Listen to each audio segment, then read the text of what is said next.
video lecture. Today's our topic is unit number 4 in standard 8. ધોરણ 8 માં આજે આપણે ભણવાનું છે યુનિટ નંબર 4 જેનું ટાઇટલ છે સન ટૂર. ટૂર એટલે પ્રવાસ કરવો અને સન એટલે કે સૂર્યનો પ્રવાસ. પણ આપણે જે છે એની પહેલા સૂર્યનો પ્રવાસ એટલે કે સૂર્ય વિશેની માહિતી, સૂર્ય સાથે મુલાકાત લેવાની છે, એટલે કે સૂર્ય વિશે જાણવાનું છે. તો સૂરજ જે છે આપણે ખબર જ છે સૌથી જે મહત્વના જે કુદરતી પરિબળો છે એમાંનો એક મહત્વનો પરિબળ જે પ્રકાશ માટે, ઉર્જા માટે, આ બધા જ માટે જે સૌથી ઉપયોગી એવો છે એ શું છે તો કે સૂર્ય અને એનો પ્રકાશ. તો સૂર્ય એ આપણા માટે ખૂબ જ મહત્વનો એક કુદરતી એવો ભાગ છે. પણ સાથે સાથે એ આપણે જોયું એની આગળ એના માટેની એના જે વિશેષતા છે એમાં પણ ઘણી એવી વિશેષતા છે કે જે હજુ આપણને ખબર પણ નથી. તો એના વિશેની આપણે જે માહિતી છે આજે મેળવવાની છે કે સૂર્ય જે છે એ આપણે નોર્મલ એવી ખબર હોય કે એક મોટો એવો તારો છે, એનામાં ખૂબ જ એવો પ્રકાશ છે અને એનાથી ગરમી આપણને મળે છે. આ બધી વાત આપણને છે, પણ એ કેવડો છે, એને શું એનામાં છે, એના મહત્વના કોઈ પણ કાર્ય છે, એનામાં કોઈક અલગ અલગ વિશેષતા છે, શું છે ને એનું કદ, એ બધા વિશે આપણે આજે માહિતી મેળવશે. તો એ પહેલા આપણે શરૂઆત કરીએ એક્ટિવિટી નંબર 1 થી. એમાં સૂર્ય અને પવન ઘણા બધા જ કુદરતી પરિબળો આપણે મનુષ્ય સૃષ્ટિને અથવા તો કોઈ પણ જે જીવ સૃષ્ટિ છે એને જીવિત રહેવા માટે ઉપયોગી છે. તો કોઈ પણ હોય આપણા માટે તો બધા મહત્વના જ છે, પણ અહીંયા નાની એવી સ્ટોરી આપેલી છે જે આપણને એકદમ ભણવામાં અને થોડીક એવી આપણને હાસ્ય જેવી અને મજા આવે એવી છે. તો એ આપણે જોઈએ.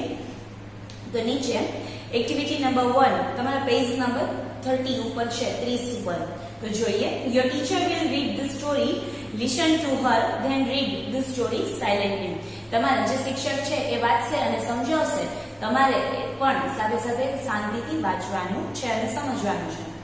One day the wind says to sun. એક દિવસ પવને સૂર્યને કીધું, I am the strongest in the world. હું તો આ આખા વિશ્વમાં સૌથી જે છે એ સ્ટ્રોંગ એટલે કે મજબૂત છું, હિંમતવાળો છું.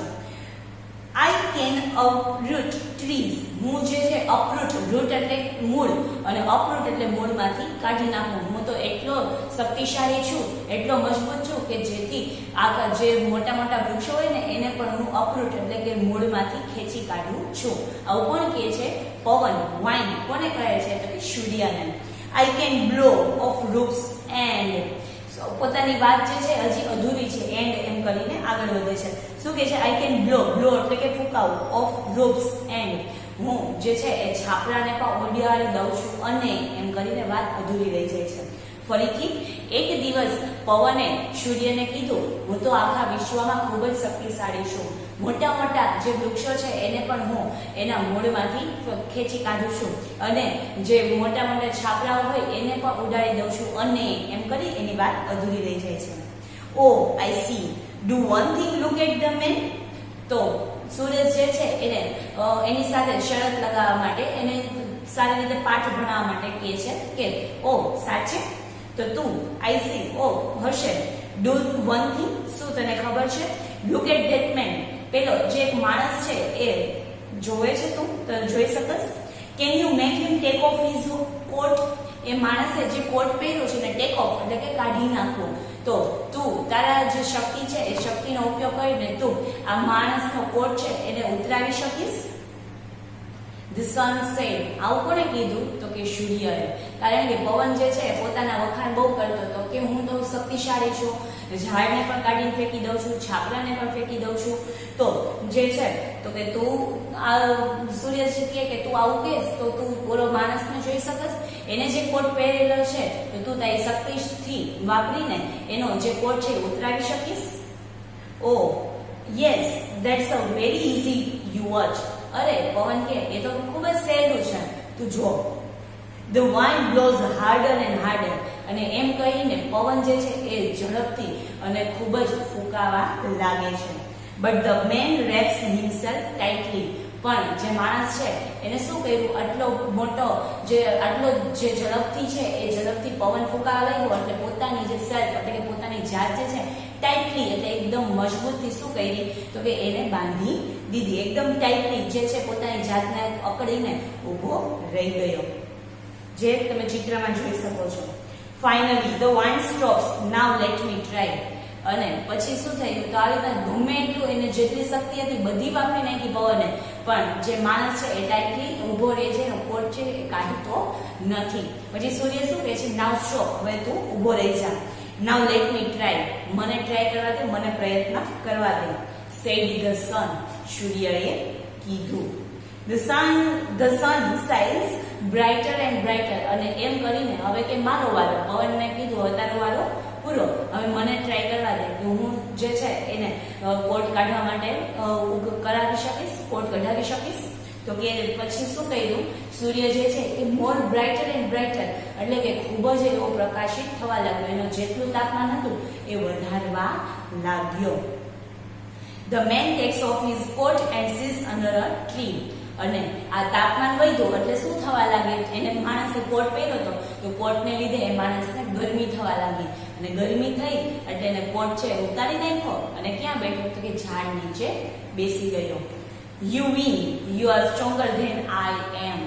અને પછી આ જોઈને, કારણ કે સતત તો સૂર્ય લગાવી હતી અને સૂર્યને ખબર હતી કે પોતે શું કરાવી શકે, તો ખાલી પવનને પાઠ ભણાવવા માટે એને શું કર્યું તો કે પોતે જે છે એને શરત આપી કે આ જે માણસ છે એને કોટ જે છે ઉતરાવી શકીશ તો માનું. તો એ જે છે પવન માને છે એની વાત અને પોતે ઝડપથી ફૂંકા લાગે છે, પરંતુ માણસ જે છે એ બહુ કોટ જે છે કાઢતો નથી અને પોતાની જાતને ટાઈટ કરીને ઊભો રહી જાય છે.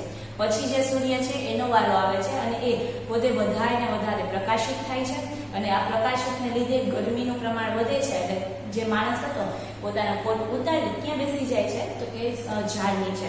એટલે આ જોઈને જે પવન છે એ સૂર્યને કહે છે, નાવ યુ વિન, તું જીતી ગયો.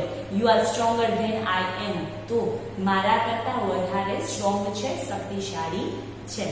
તો આવી વાત હતી સર જસ્ટ ફોર કિડિંગ, એના એકબીજાને જે છે શક્તિ માટે અને એકબીજાને કહેવા માટે પોતે જે વાત કરે છે એ. બાકી જે પવન છે, પાણી છે, અગ્નિ છે, આ સૂર્ય છે, આ બધું જ જે છે એ તમામ કુદરતી જે છે એ બધા પોતપોતાની રીતે એકદમ શક્તિશાળી એવા સ્ત્રોતો છે. તો આગળ જોઈએ activity number 2. Read the dialogue, the dramatise it in your class. હવે ડ્રામેટાઇઝ એટલે કે નાટ્ય રૂપે તો આપણે ક્લાસમાં કરવાનો હતો, પણ એ જ્યારે તમે હશો ત્યારે પોસિબલ બનશે. તો અત્યારે જસ્ટ છે એને હું તમને ટ્રાન્સલેટ કરી દઉં. તો અત્યારે આપણે ખાલી સમજી લઈએ શું કહે છે કે ડાયલોગ. ડાયલોગ એટલે આપણે ખબર છે, ડાયલોગ એટલે એક, બે કે તેથી વધારે વ્યક્તિ વચ્ચે જે કન્વર્ઝેશન થતું હોય, સામસામી વ્યક્તિ એકબીજાને વાત કરતી હોય એને શું કહેવાય છે તો કે ડાયલોગ કહેવાય છે. તો એ ડાયલોગ જ્યારે પ્રેઝન્ટેશન કરવાનું હોય તો આપણે ક્લાસમાં તમે હશો ત્યારે મેળ આવશે, પણ અત્યારે આપણે સમજી લઈએ. વૃંદા કોની વાત કરે છે તો એક જે ગર્લ છે એનું નામ છે વૃંદા. શું બોલે છે, mummy where have you kept my project work. Vrinda જે છે પછી વચ્ચે કોલન કર્યા છે, કોલનને આપણે કોલન વાંચવા નથી, શું કહેવાનું છે વૃંદા સેઝ. વૃંદાએ કહ્યું, mummy where have you kept my project work, તે મારો પ્રોજેક્ટ વર્ક જે છે એ ક્યાં મૂક્યો છે. મમ્મી ઇન યોર કબર્ડ, ક્યાં મૂક્યો છે તો કે તારા કબાટમાં. Vrinda and where have you put my colour box, અને તે મારું કલર બોક્સ એટલે કે કલર માટેનું જે ખોખું હતું કલરનું એ ક્યાં મૂક્યું છે. Mummy says in your drawer, તારા કબર્ડ ઓલું જે હતું પ્રોજેક્ટ વર્ક એ ક્યાં હતો કબર્ડમાં એટલે કે કબાટમાં. અને પછી કહે છે કલર બોક્સ ક્યાં છે તો એ છે ડ્રોવર. ડ્રોવર એટલે કે ખાનું, તો કે ખાનામાં. Vrinda says I can't find my science book, હું મારી સાયન્સ બુક એટલે કે વિજ્ઞાનની ચોપડી જે છે એને ફાઇન્ડ એટલે કે ગોતી શકતી નથી. Mummy says I have put it also in your cupboard, મેં એ તારી ચોપડી પણ કેમાં રાખી છે તારા કબર્ડમાં એટલે કે કબાટમાં. Vrinda says have you put the audio CD in my bag, શું મમ્મી તે મારી જે ઓડિયો સીડી જે છે સીડી એ તે મારા બેગમાં મૂકી છે. મમ્મી સેઝ યસ ઓફકોર્સ, હા ચોક્કસ.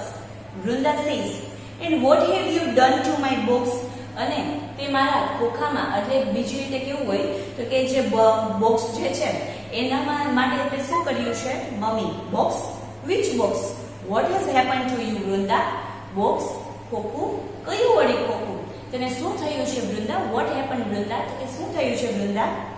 Vrinda says mummy dear I am only confirming. Sorry, today I have a project on solar energy in our school.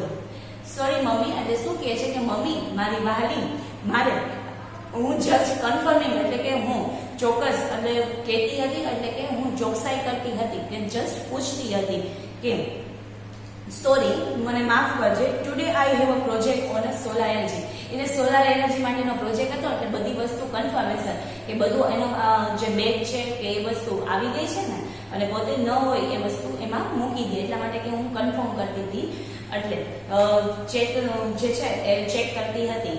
એટલે એની મમ્મીને કહે છે કે મને માફ કરજે કારણ કે મારી જે સ્કૂલ છે એમાં આજે શેનો પ્રોજેક્ટ છે તો કે સોલાર એનર્જીનો પ્રોજેક્ટ છે એટલે. મમ્મી બેસ્ટ ઓફ લક બેટા, તો શું એને અભિનંદન આપે છે અને કહે છે બેસ્ટ ઓફ લક બેટા. વૃંદા સેઝ થેન્ક યુ અને વૃંદા એના મમ્મીને જવાબ આપે છે શું તો કે તારો આભાર. તો આ જે છે એક્ટિવિટી નંબર 2 એ જસ્ટ જે છે એમના કન્વર્ઝેશન આપેલું છે, એમાં કોઈ બીજી કોઈ વાત નથી, પરંતુ આવી રીતે તમે પણ તમારા પેરેન્ટ્સ સાથે તમારા ફ્રેન્ડ સાથે કન્વર્ઝેશન ડાયલોગ કન્વર્ઝેશન છે આપણે નાના નાના સેન્ટેન્સને લઈને કરો તો આપણી જે ઇંગ્લિશની સ્પીકિંગ જે સ્કિલ છે એ સારી રીતે ડેવલપ થાય. Just try. ક્યારેક જો આખું સેન્ટેન્સ ન બોલી શકો તો થોડાક વર્ડથી સ્ટાર્ટ કરો કે જે વર્ડ જે છે એને ઇંગ્લિશમાં યુઝ કરતા જાઓ. ઓકે. એક્ટિવિટી નંબર 3 જે છે એમાં આપણે જે વાત આગળ કહી દઈએ કે સન એટલે કે સૂર્ય વિશે આપણે જાણવાનું છે. તો એમાં શું કીધું છે એ આપણે જોઈ લઈએ. Here are some interesting facts about the sun. Know them? તમે આજે જે છે એક સૂર્ય વિશેની ઘણી એવી રસપ્રદ માહિતી તમને અહીં આપેલી છે તો એના વિશે તમે જાણશો. First, the sun is 5 billion years old. 5 billion એટલે કે 5 મિલિયન વર્ષોથી પણ જૂનો છે. કોણ તો કે સૂર્ય. સૂર્ય એક એવો ગ્રહ છે જે 5 મિલિયનથી પણ વધારે વર્ષો જૂનો છે. Second, it is 15 crore kilometers away from the earth. તે પૃથ્વીથી કેટલા કિલોમીટર દૂર છે તો કે પૃથ્વીથી 15 કિલોમીટર દૂરે અંતર જે છે એનું છે. કોનું તો કે સૂર્યનું. કે 15 કરોડ કિલોમીટરથી દૂર જે છે એ સૂર્ય કોનાથી આવેલો છે કે પૃથ્વીથી. કે પૃથ્વીથી સૂર્ય 15 કરોડ કિલોમીટર દૂર છે. ત્રીજું, it is 1,13,000 times the size of the earth.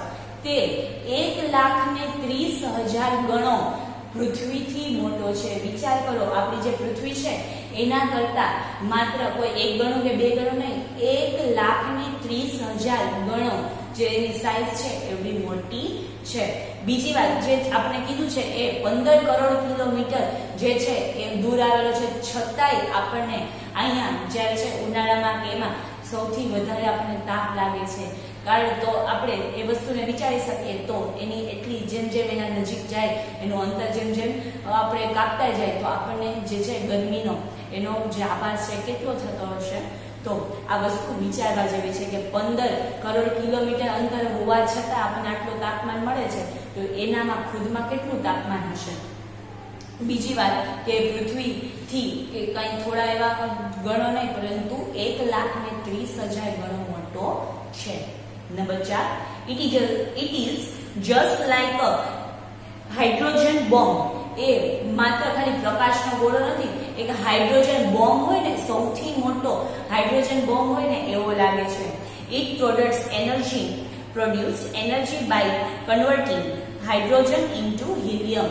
હવે જે સાયન્સમાં તમે પ્રોસેસ ભણતા હોય તો એમાં હાઇડ્રોજનથી માંથી હિલિયમમાં જે ટ્રાન્સફર થાય ત્યારે જે છે એમાંથી પ્રકાશ અને ગરમી ઉત્પન્ન થાય છે. તો એટલા માટે એને શું કીધું છે, નાઇટ્રોજનનો ગોળો હોય ને એવી રીતે એને સરખામણી કરવામાં આવે છે કે મોટો એવો નાઇટ્રોજનનો ગોળો છે. શું કામ તો કે ઇટ પ્રોડ્યુસ એનર્જી. એનર્જી એટલે કે એની શક્તિ જે છે એ ઉત્પન્ન કરે છે. કેવી રીતે તો કે હાઇડ્રોજનમાંથી હિલિયમ જે છે એ પ્રોસેસ થાય અને એનાથી જે છે એ ગરમી એક શક્તિ જે છે ઉત્પન્ન થાય છે. એટલા માટે એને કેવો ગોળો કીધો છે તો કે હાઇડ્રોજનનો ગોળો છે. કારણ કે એ હાઇડ્રોજનને હિલિયમમાં ફેરફાર કરે ટ્રાન્સફર કરે છે, એનાથી એનો પ્રકાશ અને એની શક્તિ જે છે એ આપણા સુધી પહોંચે છે. Number 5, the temperature on the surface of the sun is about 6100 અંશ સેલ્સિયસ 100 જે છે એટલા સેલ્સિયસ એનું ટેમ્પરેચર સરફેસ એટલે કે એની સપાટી પરનું જે ટેમ્પરેચર છે ને એ 100 ડિગ્રી સેલ્સિયસ જેટલું છે. તો સૂર્યની સપાટી પરનું જે ઉપરનું ટેમ્પરેચર છે કેટલું છે તો કે 100 ડિગ્રી અંશ સેલ્સિયસ. 100 ડિગ્રી કહીએ કે 100 અંશ સેલ્સિયસ છે એ કહી શકાય. ક્યાંનું ટેમ્પરેચર, ક્યાંનું તાપમાન તો કે સૂર્યની સપાટી પરનું તાપમાન 100 અંશ સેલ્સિયસ છે. It can turn a rock into gas immediately. અને આની જો આપણે વાત કરીએ, તમને સિમ્પલી સમજાવવું હોય તો એને એક્ઝામ્પલ આપ્યું કે રોક એટલે કે પથ્થર છે એને કોઈ પીગાડી ન શકે ને, ત્યારે આવી ગરમીમાં એ હોય ને તો એ પથ્થરને પણ એક જ સેકન્ડમાં, તમને ખબર પણ ન પડે એટલી જ વારમાં પથ્થરમાંથી શું ટ્રાન્સફર થઈ જાય છે તો કે ગેસ બની જાય છે. તો વિચાર કરો આ કેટલી ગરમી અને ડિગ્રી જે છે એનું તાપમાન એ કેટલું હશે. તો કે છે સૂર્યની સપાટી ઉપર જે તાપમાન છે એ 100 અંશ સેલ્સિયસ જેટલું છે અને એની તીવ્રતા એટલી હોય કે કોઈ પથ્થરને પણ એક થોડી એવી સેકન્ડમાં ગેસમાં ટ્રાન્સફર કરી દે છે. મીન્સ કે પથ્થર એવો જળ પદાર્થ છે, એમાંથી એને ગેસ એટલે કે વાયુમાં ફેરવી દે છે. તો આ જે છે એની તાપમાનની જે શક્તિ છે એ આપણને દર્શાવી છે. ત્યારબાદ 6, the temperature at the center of the sun is about 2 crore અંશ સેલ્સિયસ. જે છે એની વચ્ચે એના મધ્યમાં જે કેન્દ્ર બિંદુમાં જે તાપમાન છે ને એ કદાચ ને કેટલું માનવામાં આવે છે તો કે 2 કરોડ અંશ સેલ્સિયસ જેટલું કદાચ એનું જે તાપમાન છે. આ વસ્તુ પરફેક્ટ ન હોય પણ એનું માન્યતા પ્રમાણે આટલા તાપ ઉપરથી જે અંદાજ લગાવેલો છે એની નજીક, એટલે શું કહે છે તો કે 2 કરોડ અંશ સેલ્સિયસ જેટલું એનું ગર્ભમાં એના કેન્દ્ર બિંદુમાં તાપમાન છે. 7, the energy the earth uses in 100 years is released by the sun only in 1 second. જે પૃથ્વી ઉપર 100 વર્ષ સુધી ચાલી શકે એટલી એનર્જી તો સૂર્ય જે છે એ માત્ર 1 સેકન્ડમાં પ્રોડ્યુસ કરે છે. એટલે શું કહે છે તો કે સૂર્ય તરફથી 1 સેકન્ડમાં જેટલો પ્રકાશ પૃથ્વીમાં આવે છે ને એનો જો સરખો ઉપયોગ કરવામાં આવે ને તો પૃથ્વી પર 100 વર્ષ સુધી એની એનર્જીનો લાભ, એની શક્તિનો લાભ જે છે એ લઈ શકાય છે. તો એટલી એનર્જી માત્ર જે છે સૂર્ય કેટલી સેકન્ડમાં તો કે 1 જ સેકન્ડમાં પ્રોડ્યુસ કરે છે અને એનો ઉપયોગ પૃથ્વી પર 100 વર્ષ સુધી કરી શકાય છે. તો એક્ટિવિટી નંબર 3 માં સૂર્ય વિશે ઘણી રસપ્રદ માહિતી મળી. તો એકવાર જોઈ લઈએ. સૂર્ય જે છે એ 5 મિલિયન યર્સ જે છે વર્ષ પહેલાનો એટલે કે એટલો ઓલ્ડ, એટલો જૂનો ગ્રહ છે. એને આપણે તારો તરીકે ઓળખીએ છીએ. બીજી વાત કે 15 કરોડ કિલોમીટર 15 કરોડ કિલોમીટર એ પૃથ્વીથી દૂર આવેલો છે. ત્યારબાદ એની સાઈઝ એ છે 1,30,000 જેટલી એની સાઈઝ, એનું કદ છે એ પૃથ્વી કરતા મોટું છે. ત્યારબાદ એક હાઇડ્રોજન બોમ્બ હોય ને એવું લાગે છે, કારણ કે એ જે શક્તિ પ્રોડ્યુસ કરે છે એમાં હાઇડ્રોજનમાંથી હિલિયમમાં એ ટ્રાન્સફર કરે છે અને એમાંથી એટલી શક્તિ ઉત્પન્ન થાય છે કે જાણે એક હાઇડ્રોજન બોમ્બ હોય એવું એ લાગે છે. ત્યારબાદ એની સરફેસ, એની સપાટી પરનું જે તાપમાન જે છે એ કેટલું છે તો કે 100 અંશ સેલ્સિયસ જેટલું એની સપાટી પર તાપમાન છે. અને આ તાપમાનને જો તમારે વિચારવું હોય તો એક ઉદાહરણ આપ્યું છે કે એની શક્તિ માટેનું આપણે વાત કરેલી છે કે એ માત્ર એક રોકને, એક પથ્થરને સેકન્ડમાં એટલે કે થોડી જ વારમાં શેમાં ફેરવી નાખે છે તો કે ગેસમાં, એક ઘન પદાર્થને સીધું વાયુમાં ફેરવી દે એટલી એની કેપેસિટી છે. એટલે આપણે સમજી જાય કે 100 અંશ સેલ્સિયસ એટલે કેટલું તાપમાન હશે. ટેમ્પરેચર, એની સેન્ટરમાં જે ટેમ્પરેચર છે એ 2 કરોડ અંશ સેલ્સિયસ જેટલું એનું ટેમ્પરેચર જે છે એ કહે છે. ત્યારબાદ 7મું કે એ જે 1 મિનિટ 1 સેકન્ડમાં જે પોતે પ્રોડ્યુસ કરે છે સૂર્યમાંથી જે પ્રકાશ આવે છે, એની જે શક્તિ બહાર આવે છે એનો જો ઉપયોગ સરખી રીતે કરવામાં આવે તો પૃથ્વી પર 100 વર્ષ સુધી એની શક્તિનો લાભ લઈ શકાય છે. એટલે કે 1 સેકન્ડનો જે પ્રકાશ સૂર્ય તરફથી આવે છે એમાંથી 100 વર્ષ સુધી ચાલી શકે એટલી ઉર્જા ઉત્પન્ન થઈ શકે છે. મીન્સ કે એટલો આ પ્રકાશ જે છે એ પાવરફુલ છે. તો સૂર્ય માટે બહુ સારી એવી અમુક વાત આપણે જાણતા હતા અને અમુક નથી જાણતા એ આપણે આજે શીખી ગયા. યુનિટ નંબર 4 માં એક્ટિવિટી નંબર 1, 2 અને 3 આપણે સારી રીતે જોઈ. નેક્સ્ટ ટાઈમ આપણે જોવાનું છે એક્ટિવિટી નંબર 4 જેનું ટાઇટલ છે સોલાર એનર્જી. જે અત્યારની આપણે વસ્તુની જે આધુનિકતા આવી છે અને એમાં લોકોમાં પણ જાગૃતતા આવી છે સોલાર એનર્જી એ શું છે, એમાં કઈ કઈ વાત આવે છે, એમાં અત્યારે શું ઇનોવેશન થયું છે, એ બધા વિશે આપણે વાત કરવાના છીએ એક્ટિવિટી નંબર 4 માં. તો એક્ટિવિટી નંબર 1, 2 અને 3 સારી રીતે રીડ કરજો, રિવિઝન કરજો. નેક્સ્ટ ટાઈમ મળશે આપણે એક્ટિવિટી નંબર 4 સાથે. ત્યાં સુધી bye bye, thank you and take care.